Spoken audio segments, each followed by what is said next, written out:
Hi, everyone, and welcome to the lineup. Today is September the 8th, 2022. And hey, a bit of exciting news, at least from my perspective, to open up our program with today. Amir and I have written a book together, and it's really kind of an interesting approach. And talking with the publisher and all, they've never really done anything like it and are very excited about it. And it's available for pre-sale, and this is kind of something new to me, to pre-sale books. And but anyway, it's available on Amazon.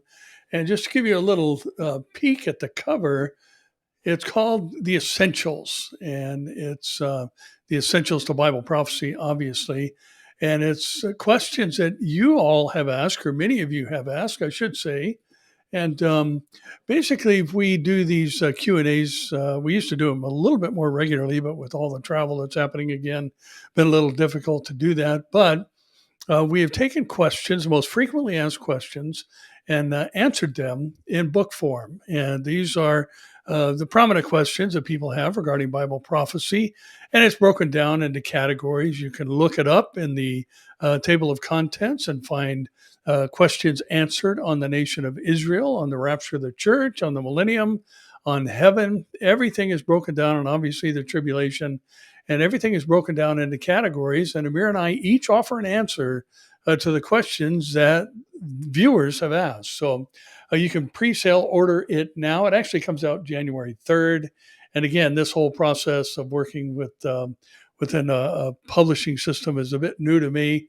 And I have 4 other books that I've written, and they were all self-published. So this is kind of a new way to do things, at least from my perspective. But they're very excited about it. When it opened up for pre-sale, it immediately went to number 1 on a couple different categories in the new release area of Amazon. And I think it's going to be a blessing. I hope it's going to be a blessing to people. So, and why pre-order? Why not just wait until January? Well, it's very helpful for the sales of the book to reach other people, because I think we all know the first thing we look at for a restaurant, for a book, or anything we're going to purchase, any item we're going to purchase, is the ratings. How many people, or the rating overall?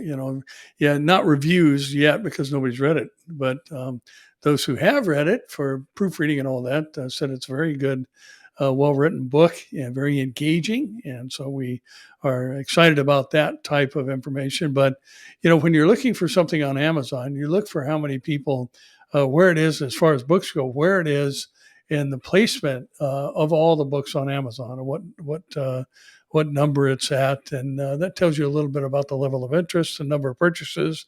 And so it's just helpful. And, if you were thinking about buying it, and it'd be great if you did. And not trying to press you or anything, just, throwing it out there. Because I think it's really going to be just kind of a real nuts and bolts resource for people to say, hey, what did they say that time we were watching? I can't remember. And you can look it up. And again, these are the questions. And generally in a Q&A, there's the basic same questions come over and over and over. And we've got a group of them that we have answered together. And I think you'll find it to be a blessing. So Bible Prophecy, The Essentials, you'll find the author to be Amir Sarfati and Barry Stagner. And so appreciate your prayers for that too. Because like I said, we just really, really felt strongly that this was something that needed to be out there to be a help to people. And again, January 3rd is the actual ship date. If you buy the Kindle pre-sale, it will be in your reading device on January 3rd when you get up in the morning. So anyway, moving on, we've got some really interesting stories happening, and I want to include some of the things that we need to, I think, recognize are directly biblical in nature. A lot of them are precursors or point to prophecies or spokes on a wheel of something of a larger prophecy that's going to be fulfilled. And I want to start with the nation of Israel. And we're just going to talk really just one story about something that's constantly being brought up, and that is the two-state solution. And the U.S. ambassador said, according to the Jewish News Syndicate, two-state solution needed to ensure Israel remains a Jewish and democratic country. The U.S. ambassador to Israel, Thomas Nine, said on Wednesday, it is his guiding principle to advance a two-state solution with the Palestinians because failure to do so is making it difficult to ensure his North Star of maintaining Israel as both a Jewish and democratic state. Now, what a statement that is. Making a Palestinian state makes it difficult, or not making one, makes it difficult to ensure his North Star of maintaining Israel as both a Jewish and a democratic state. Well, Israel is both of those things, and it's not up to us to maintain it. Knight said that American support for Israel is an unbreakable tie, while acknowledging that many Israelis don't believe U.S. President Biden has Israel's back. Speaking to reporters at a briefing in Jerusalem, Nides noted that the president articulated very clearly his support for a two-state solution on his recent trip to Israel, and that every speech I give, Secretary of State Antony Blinken gives, President gives, Vice President Kamala Harris gives, all reference their support for a two-state solution. In order to push for a two-state solution, we need to be doing things to help the Palestinian people, said Nides. This primarily entails improving economic conditions. We can't lose the Palestinian street, he continued, naming this as one of the reasons Biden visited a hospital in the eastern part of Jerusalem during his trip to Israel in July. Nides also encouraged Israeli authorities to work towards enhancing freedom of movement for Palestinians, including through the Allenby bridge crossing with Jordan, and by providing them a more sophisticated cellular communications network. And, these things are really, I think, to the Israelis, just flat out insulting. Billions and billions and billions and billions and billions of dollars have been given to the Palestinians. And yet the Palestinian leadership, Fatah, Hamas, all live in luxury while the people live in abject poverty. And what do they spend the billions of dollars in, including dollars that come in from Christian organizations? They build tunnels, buy weapons, and seek the destruction of the nation of Israel. It's just very bizarre that, the leadership of our country and previous administrations as well are blind to the fact that in books, high school books, educational books in the Gaza Strip, there's no mention of Israel in their books, their history books, or their books detailing world affairs. When you find a world map, there is no Israel. There's Palestine. There's no two-state solution in the mind of the Palestinians, and yet you have people like Nides and stating, Blinken and the vice and president all support this. We make mention of it in every speech we give regarding the issue. Well, they need to do a little bit more homework. And just for your insight and a reminder to all of us, Amos 9:15 says, I will plant them in their land, and no longer shall they be pulled up from the land that I have given them, says the Lord your God.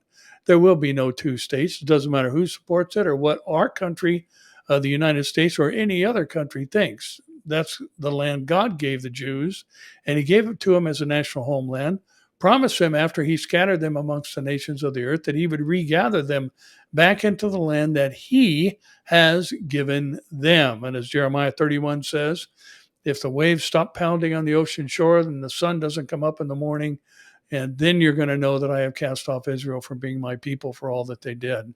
Well, the sun is up today, and the waves are beating on the shoreline all around the world. So God has not cast off his people Israel. He scattered them among the nations in severe discipline. He brought them back into their homeland for the purpose of the last round of discipline, which is called the 70th week of Daniel, or the Great Tribulation, where the end result is going to be, though 2/3 of the Jews are going to die during the tribulation, whether it be by catastrophic events at the hand of God and his wrath, or at the hand of the adversary who hates the Jews, who inspires the two beasts of Revelation 13 and empowers them both, the beast and the false prophet.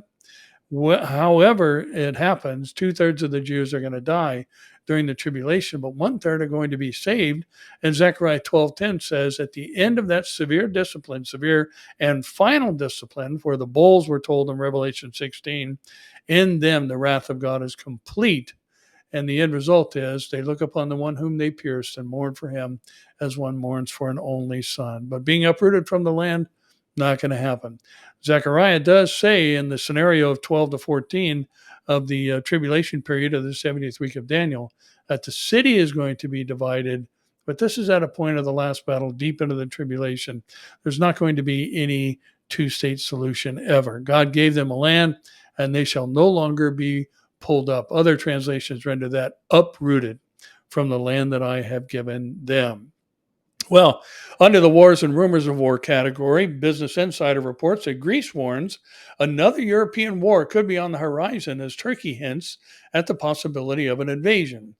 Greece is calling on its allies to condemn Turkey over recent aggressive rhetoric from Turkish President Recep Tayyip Erdogan, who has hinted at the possibility of an open conflict as tensions rise between the two countries. In letters dated Monday and Tuesday to NATO, the EU, and the UN that were reported by the Associated Press, Greek Foreign Minister Nikos Dendias called for the three institutions to rebuke Ankara over Erdogan's comments. Dendias said allowing Turkey to continue threatening Greece would run the risk of yet another conflict in Europe, in an apparent reference to the war in Ukraine. By not doing so in time or by understanding the seriousness of the matter, we risk witnessing again a similar situation rather similar to that currently unfolding in some other part of our continent, Dendias said. This is something none of us would really wish to see.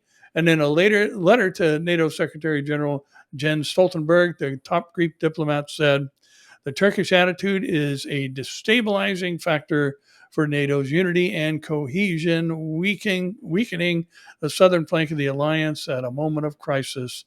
And this statement was recorded and reported by the Associated Press. Now, this is interesting because we know the motivation with that particular region of the world is energy related. There's oil under the sea where the Greek Isles are located. And, there's been a lot of angst between Greece and Turkey, and as well as Cyprus and Turkey, over the claims that the oil under the sea there is Turkish, and it's their product that they're free to market. And so again, this playing a major part in the Ezekiel invasion and the war that follows, that God ends very handily and quickly.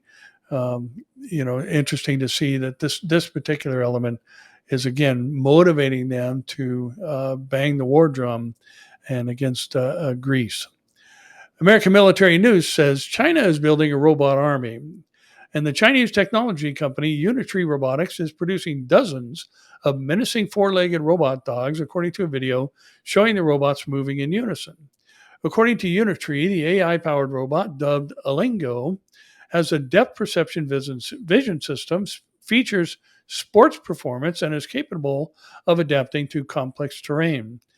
It can realize full control of the three-axis posture and position, so it has strong multi-terrain adaptability and can run stably on rugged gravel roads and grass roads, the company's website said. The dog-like robot also has a number of special movements, including fast running, backwards running, side-to-side movement, creeping forward, rollover, jumping, backflip, obstacle crossing, obstacle avoidance, and more. Additionally, Aliengo, I'm sorry, I mispronounced it the first time, can detect human posture and has facial recognition. The color camera can identify the specific posture of the person, conduct human-machine interaction. The robot can make corresponding movements according to different body postures. The website continues, when there is more than one person in the scene, someone can tell the robot to lock he/she by a certain posture, for example, raising the left hand. Thereafter, the robot will follow the movement of the target, even during the movement it adds. The robot can carry a payload of 11 pounds. Lieutenant General Michael Grom of the Joint Artificial Intelligence Center warned last year that China is ramping up its efforts to dominate the AI space by 2030, AI being artificial intelligence. Elon Musk said, climate change is not our primary concern or worry. What we need to be concerned about is AI. And again, you look at the fact that there's going to be a major role that technology plays in the tribulation period. There's going to be an image in Revelation 13 that is made by man, that life is given to, and causes the world to go after the beast and to worship him and worship the dragon, which is Satan, obviously. And, some try and make a case for artificial intelligence or drones being what's described in Revelation, where you've got this massive group of 200 million coming up from the pit, and all these other things. But I don't think it's those things are necessarily what's in view there. They are demonic in nature, and who knows. But one thing I'm glad about is these things that have the power in their tail to sting and hurt men for 5 months to the degree that people wish they could die and death will avoid them. We won't be here to experience any of that or to see any of that, because the great escape precedes the great tribulation. Now, here's another couple of stories, and we talk about this semi frequently, and it's for a good reason. And the reason being, Luke 21:25-28 says, "There will be signs in the sun, in the moon, and in the stars, and on the earth distress of nations, with perplexity, the sea and the waves roaring, men's hearts failing them from fear and from the expectation of those things which are coming on the earth. For the powers of the heavens will be shaken. Then they will see the Son of Man coming in a cloud with power and great glory." That's the second coming. Now, when these things begin to happen, look up, lift up your heads, because your redemption draws near. And obviously, talking about the second coming, the events we're looking at there are fulfilled during the tribulation. But like everything else that's going to be ultimately fulfilled during the tribulation, we're seeing movement towards those things in the birth pang like progression, or at least we're getting reminders of them. And I've got a couple here that as we mentioned, coronal mass ejections frequently are solar flares, and the fact that in Revelation 16, the Euphrates River has to be dried up to make a way for the kings of the east, which in mechanized warfare, you don't need the river to dry up. Just in general standard warfare procedures of our day, the Army has a force that can build a pontoon bridge in a matter of hours or less than a day and across any river, and with heavy equipment on top of that. So, to dry up the Euphrates indicates that there's going to be boots on the ground approach to this invasion in the last days in Revelation chapter 16. And the sun also acts up in Revelation 16, being given the power to scorch men's bodies temporarily, followed by a darkness which is so intense it causes people to gnaw their tongues in pain. And as I've said many times before, I believe that what we're talking about in Revelation is not that the sun turns into a supernova or anything else, or that the sun itself does anything that that a star would normally do, other than send out a CME, a coronal mass ejection. Because the truth is, if the sun became a supernova or anything even remotely close to that, there would be no life on Earth. There would be no Earth. It would just simply consume and burn everything up. Now, talking about the fact that when there is a coronal mass ejection or a solar flare, that it sends negatively charged ions towards the Earth, and not all of them bounce off the magnetosphere. And a major class 5 geomagnetic storm would break down the magnetosphere, at least to a degree, and allow a bombardment on the Earth that would disable all electronic equipment on the face of the planet. Now, I keep bringing this up because something has to explain why there are battles fought on horseback during the tribulation and the age of mechanized weaponry again, why it's necessary to drive up the Euphrates for the kings of the earth, east rather, to make their way across. And here's an interesting story. And this came, I happen to use Newsweek for this particular article. And the headline reads, "The sun just produced an explosion so big it will be studied for years." An enormous explosion erupted from behind the sun on Monday, and scientists think its source could be rotating toward the Earth in coming days. On September 5th, NASA's Stereo A spacecraft recorded a significant coronal mass ejection, an eruption of plasma magnetic activity from the sun's atmosphere that occurred on the far side of the sun. And since the CME, coronal mass ejection, did not occur in the direction of the Earth, scientists spotted it by its halo, a giant shock wave that could be seen from Earth's position on the other side of the sun. NASA actually provided a photo, and as you can see there, what they were talking about is the halo, the giant shock wave Even though this is taken on the other side of the sun, little black dot in the middle is the sun, the coronal mass ejection, and you can see where the flares are on the upper side and the upper left side of the picture. This was a coronal mass ejection, and there's another story that's related to that we'll get to in a moment. But just a reminder that there are going to be things happening in the heavens, so to speak, and there's going to be events that are terrifying during the tribulation period. And I think this is important for us to remember that these things are not something that's just bizarre or maybe even specific to the tribulation, even though God has foreseen that there's going to be one in his wrath that is unlike any before, when the Son is given the power to scorch men's bodies and concurrently disable all electronic equipment on the surface of the earth. There'll be nothing that is able to drive except maybe an old school gas powered car that doesn't have a computer on board. A physicist at Johns Hopkins University Applied Physics Lab, George Ho, said, "I can safely say the September 5th event is one of the largest, if not the largest, solar energetic particle storms that we've seen so far since the orbiter launched back in 2020. Solar activity is increasing as a part of the sun's roughly 11-year natural cycle, and activity is expected to peak in the summer of 2025. However, scientists have noticed the activity in the current stage of the sun cycle is much higher than predicted. When the sun changes, it also changes the environment around it." Noor Raufi, Parker Solar Probe project scientist at APL, said in a NASA press release on August 31st, "The activity at this time is way higher than we expected.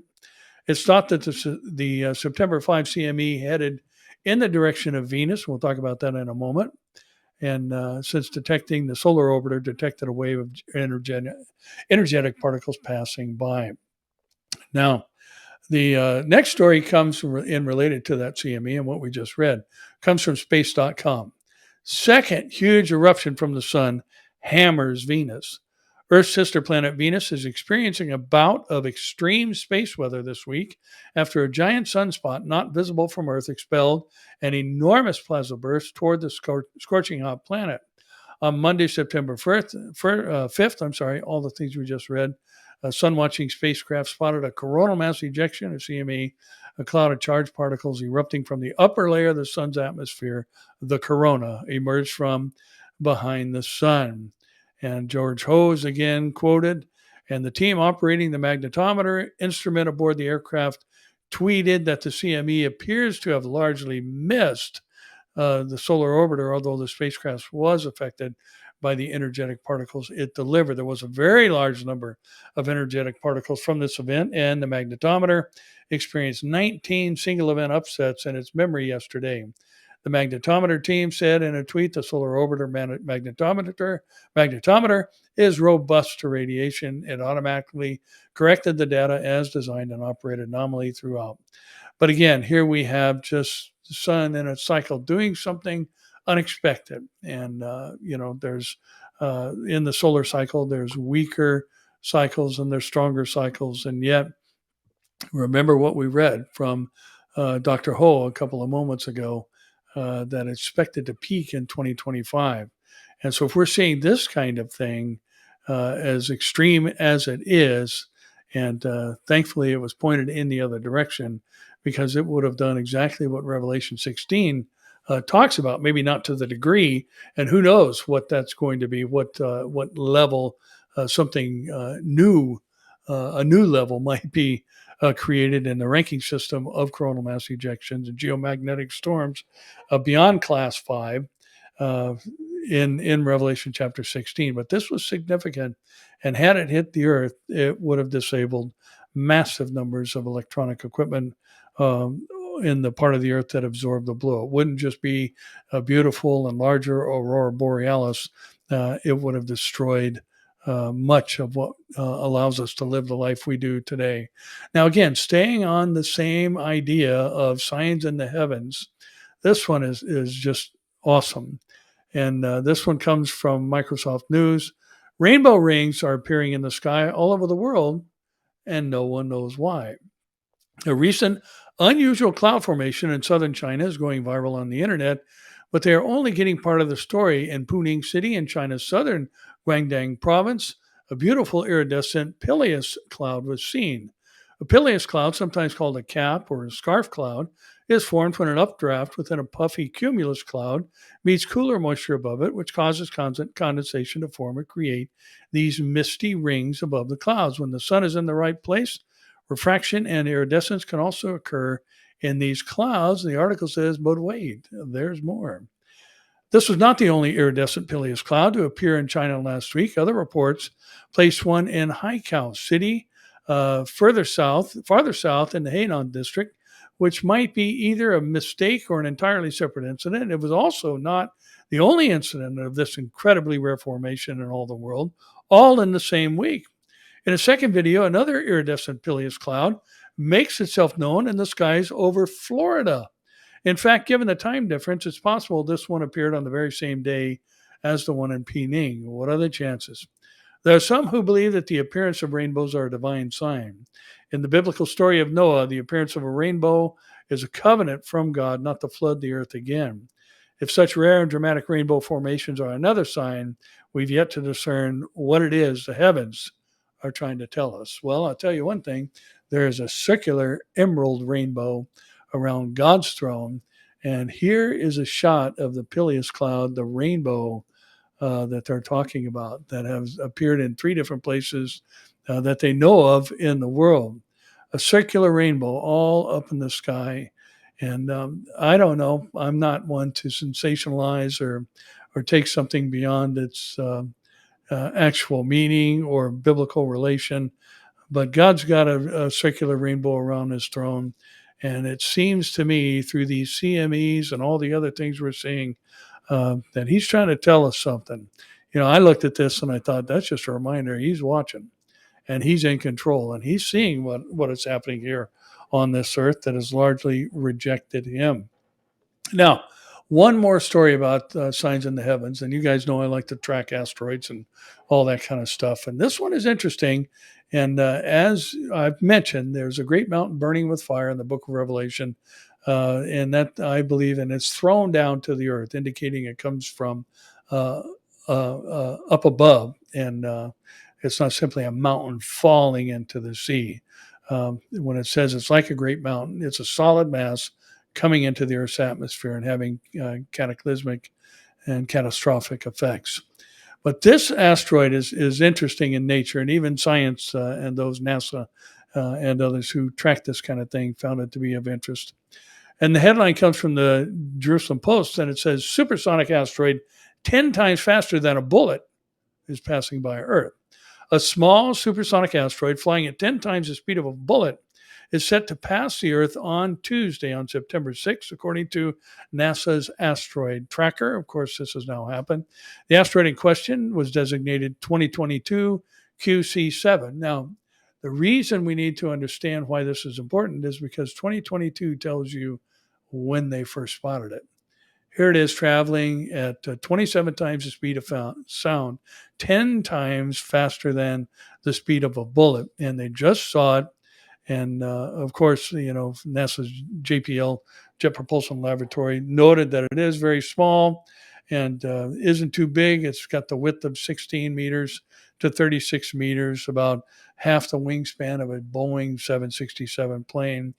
But they said it's coming in fast, barreling in Earth's direction at a speed of about 9.10 kilometers per second, or 32,760 kilometers an hour. To put that in perspective, that's about 10 times as fast as a 45 millimeter NATO rifle bullet and is equivalent to 27 times the speed of sound. And NASA has made it clear that asteroid 22 QC7 has essentially no chance of hitting the Earth. It's set to pass at a distance of 4.6 million kilometers away.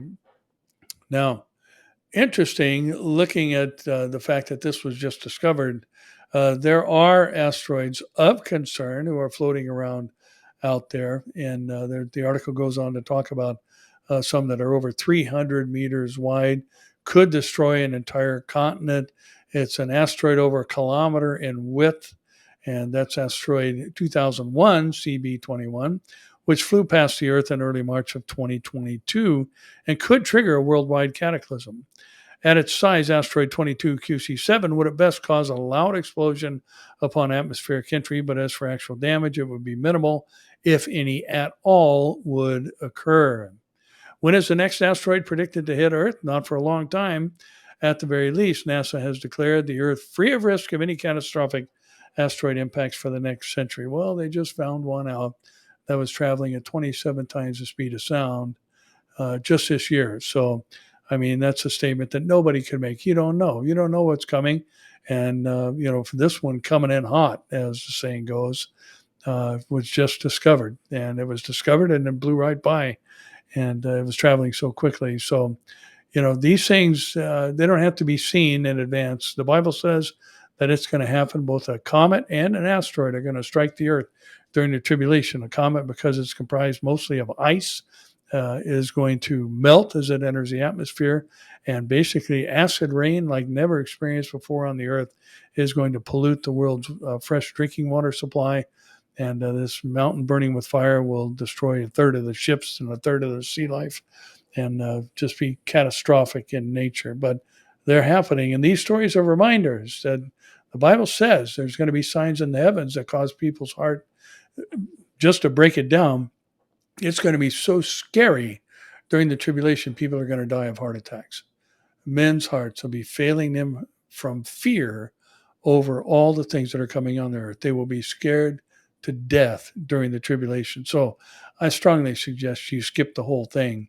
Give your life to Jesus if you haven't already, and escape the things that are about to come on the whole world. Now, we also know that there is a pollution in the world of morality, and things have changed so dramatically in such an incredibly short amount of time. It's just hard to believe that this could possibly even happen. The New York Post reports that an Irish teacher is suspended from school and jailed over transgender pronouns. A teacher in Ireland has been suspended from work and then jailed for contempt of court after he refused to use the correct pronouns to address a transgender student. Enoch Burke was arrested Monday for violating a court order barring him from teaching at Wilson's Hospital School in Westmeath or even being present there. The news site RTE has reported Judge Michael Quinn found Burke guilty of violating an order made by the High Court last week and sent him to Mountjoy Prison, where he will remain until he either purges his contempt or the court gives further orders. This teacher from Ireland, suspended from school and jailed for contempt, refused to use the pronoun and remind the transgender student's proper pronoun, and remained defiant in the face of jail time, telling the judge it's insanity that he would be let out of the courtroom and taken to prison for refusing to give up his Christian beliefs. Burke was suspended with pay from Wilson's Hospital School, but has refused to stay away from the campus. He's a devout Christian, teaches German history and politics. I love my school with its motto, res non verba, actions, not words. But I am here today because I would not call a boy a girl, Burke told the court. The scandal surrounding Burke began unfolding after the educator who teaches history, politics, and German refused to call a student they instead of he. And again, just how ridiculous. And, for years and years and years, people were put on the list of having a mental health issue if they were a biological male or female and thought they were the opposite sex. And now it's being normalized because to say that they have a mental health issue hurts their feelings, and nobody in these days is allowed to hurt anybody else's feelings. Summit News reports the power company, now listen to this, if this isn't Orwellian. Summit News says power company seizes control of thermostats in Colorado during the heat wave. Around 22,000, I don't know if you noticed, but here in SoCal, gosh, it's probably been 5 years now, the power company, SoCal Edison, came and installed new meters in everybody's house. And they don't have to have a meter reader come out and check your meter anymore. They can read it right from where they're at. and that means they can control it right from where they're at. And that's exactly what happened here. After temperatures soared past 90 degrees, residents were left confused when they tried to adjust their air conditioning and found locked controls displaying a message that said energy emergency. Excel confirmed to the local news station Denver 7 that 22,000 customers who had signed up for the Colorado AC Rewards program were locked out of their smart thermostats for hours on Tuesday. I mean, it was 90 out, and it was right during the peak period, Tony Tallarico told the news station. It was hot. Tallarico said he is normally able to override the energy emergency message, but not on this occasion. So our thermostat was locked in at 78 degrees. When thousands of Excel customers in Colorado tried adjusting their thermostats, they learned they had no control of the temperature of their own home. Man, I tell you, socialism is on the way and rearing its head already. And the mentality of this particular administration and the one uh, 2 administrations ago. It's just stunning to hear someone who's saying, it's the MAGA crowd, the Make America Great Again crowd that wants to destroy America. And just polarizing. And I better stay on point here before I start getting a little fired up about this. It makes me angry, so I'm sure it does many of you. LifeSite News is reporting scientific journals call for suppression of research contradicting LGBT ideology. Research that the LGBT community does not like can now be dismissed, not because it's wrong, but because it can undermine their agenda. For the past 5 years, many have held out hope that gender ideology has a high water mark. It could not invade the sciences. It was the one thing for arts departments and sociologists to cram the world and all that into its framework of queer theory. It is quite another for actual scientists to do so. Science, of course, has always been politicized to one extent or another, but the scientific method does provide something of a safety valve.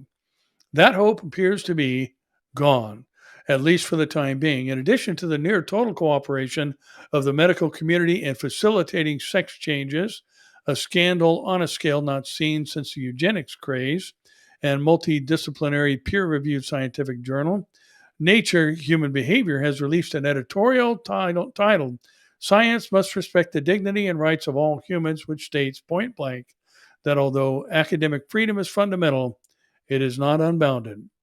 What exactly is the academic freedom bounded by?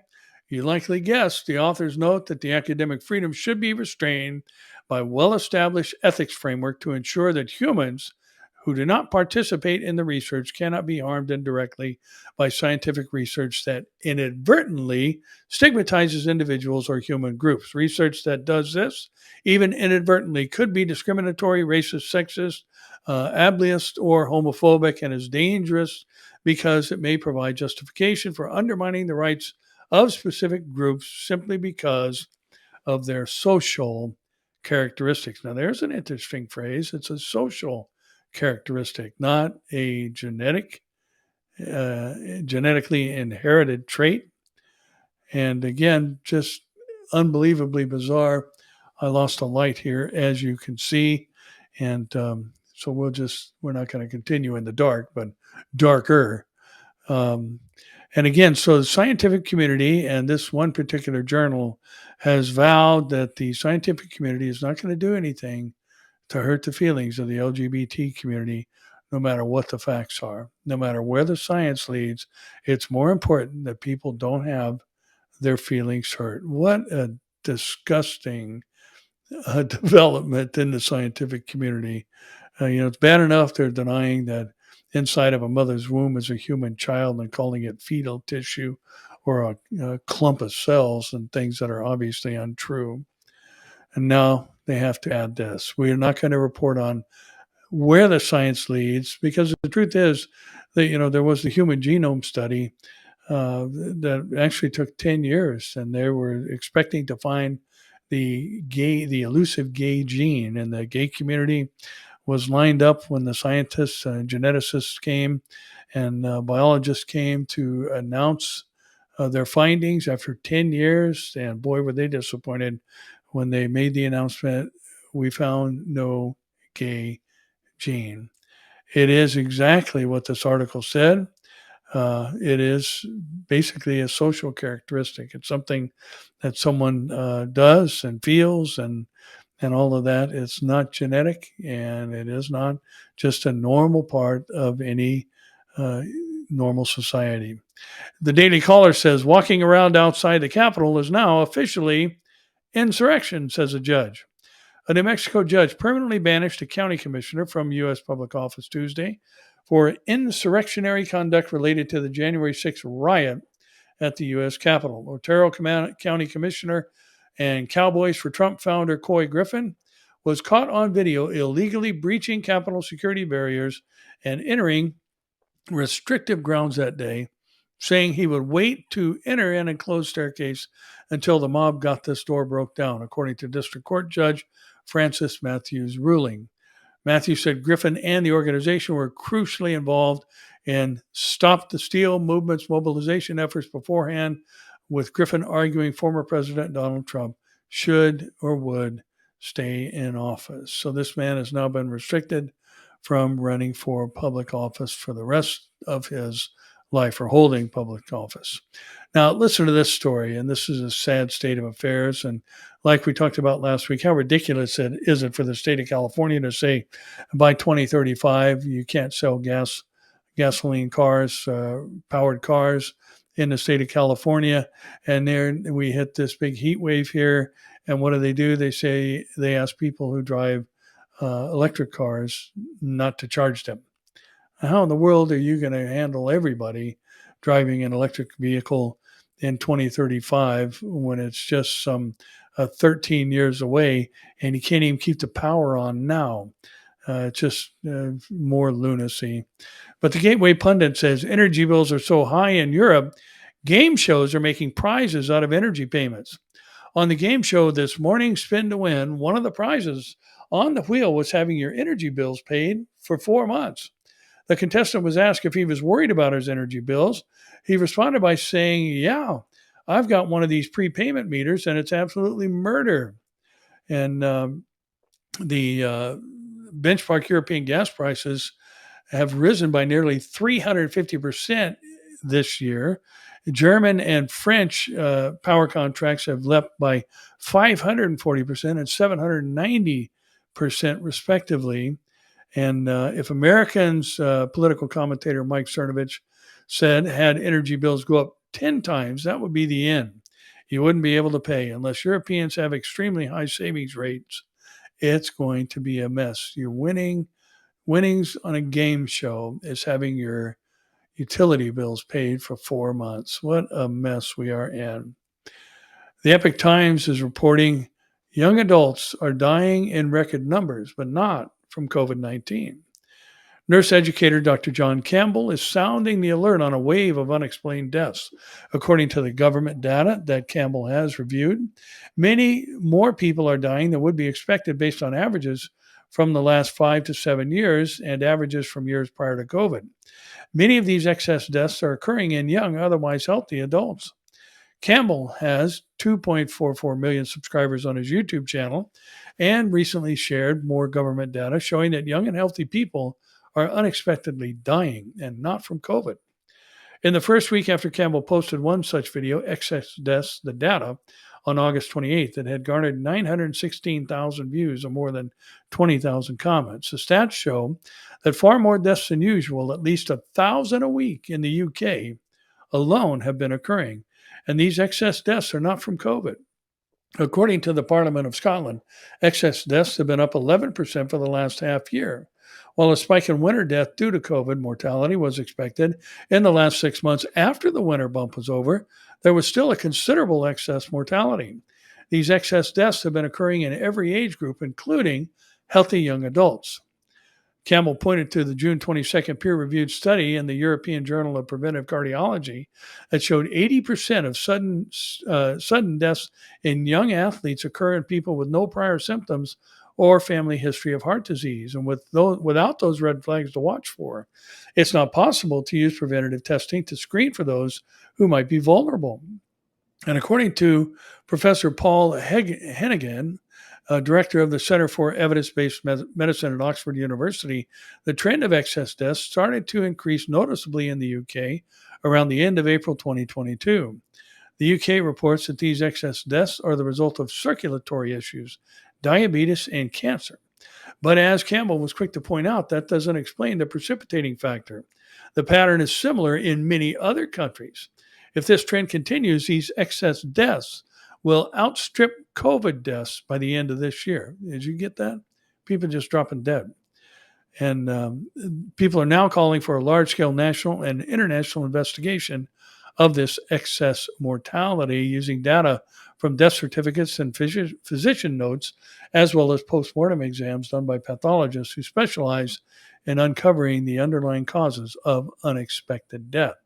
We need to know why this is, Campbell said. This really should be done as a matter of urgency. As he mentioned in other videos, Campbell is a nurse educator who advocated common sense hygiene protocols for COVID and initially recommended the COVID-19 jab. Campbell does not present a reason for the cause of excess deaths in his video. He just shares the current data.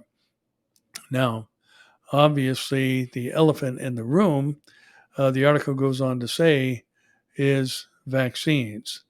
And some of the information that they're finding now is that in peer-reviewed studies, the explanation seems to be in a 60-page study published in the International Journal of Vaccine Theory, Practice, and Research. And physicians studied the blood of 1,006 patients who have been injected with the mRNA and subsequently sought medical care for different symptoms. Foreign matter was found in 94% of their blood. Foreign matter.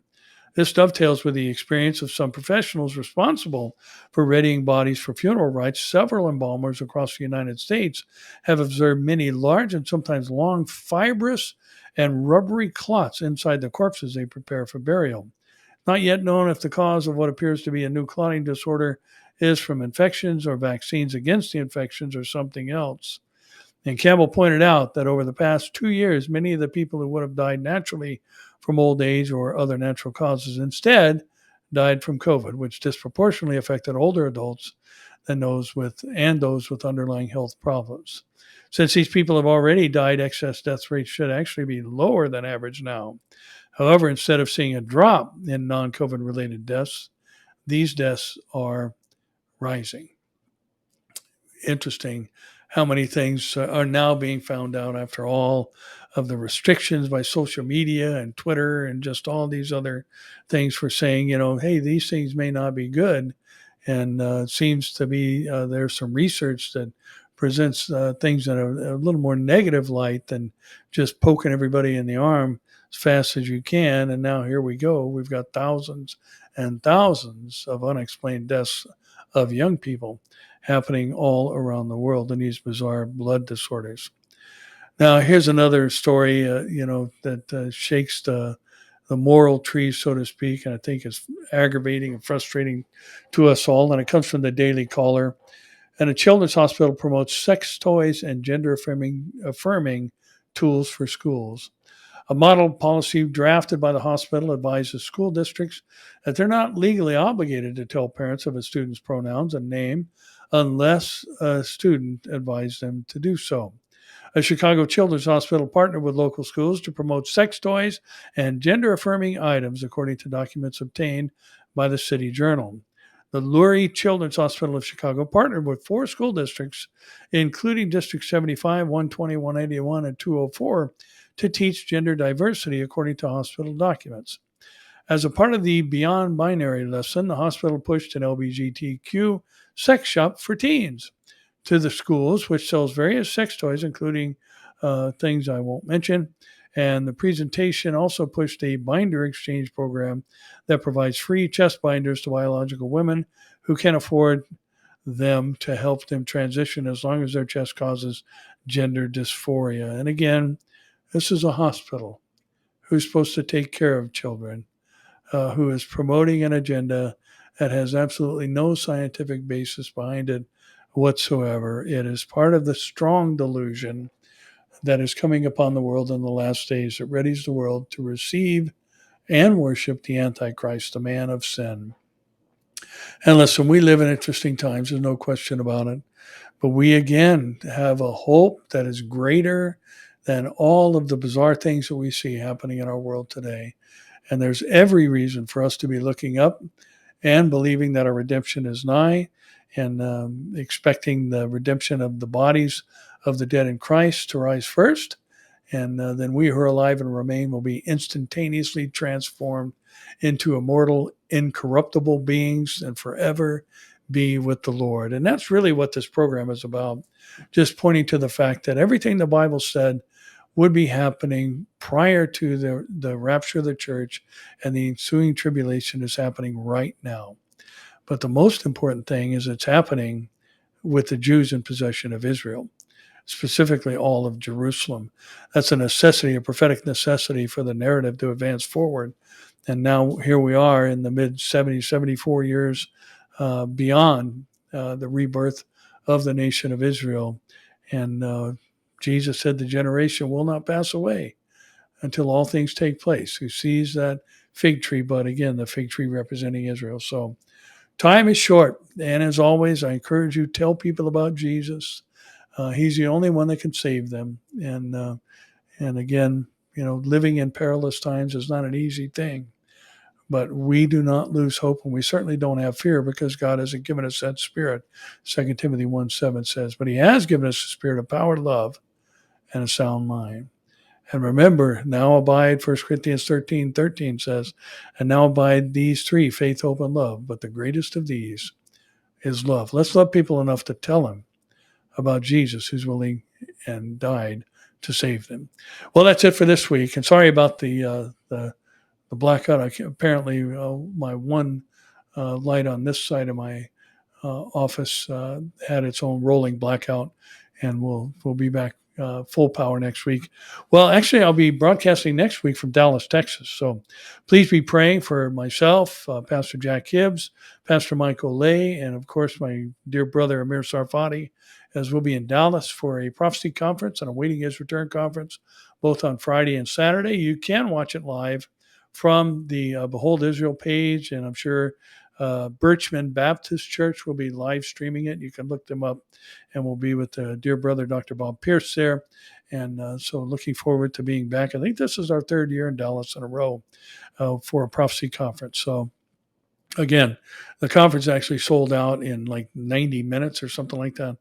And so they added Friday again. So we've got a 2-day deal going on.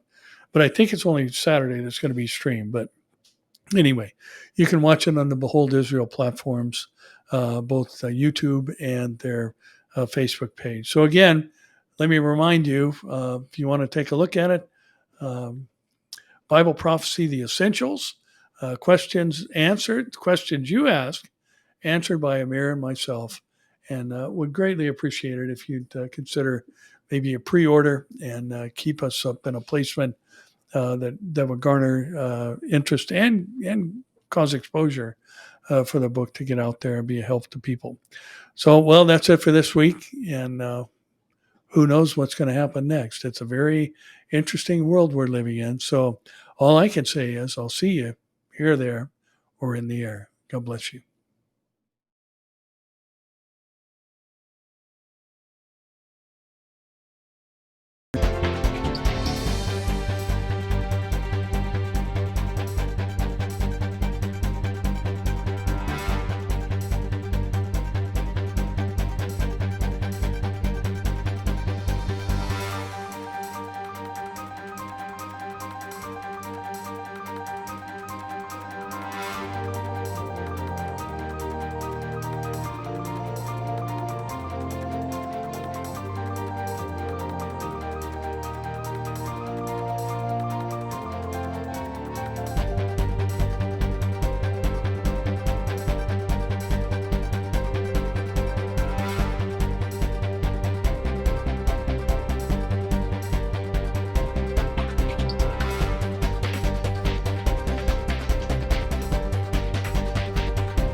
of God.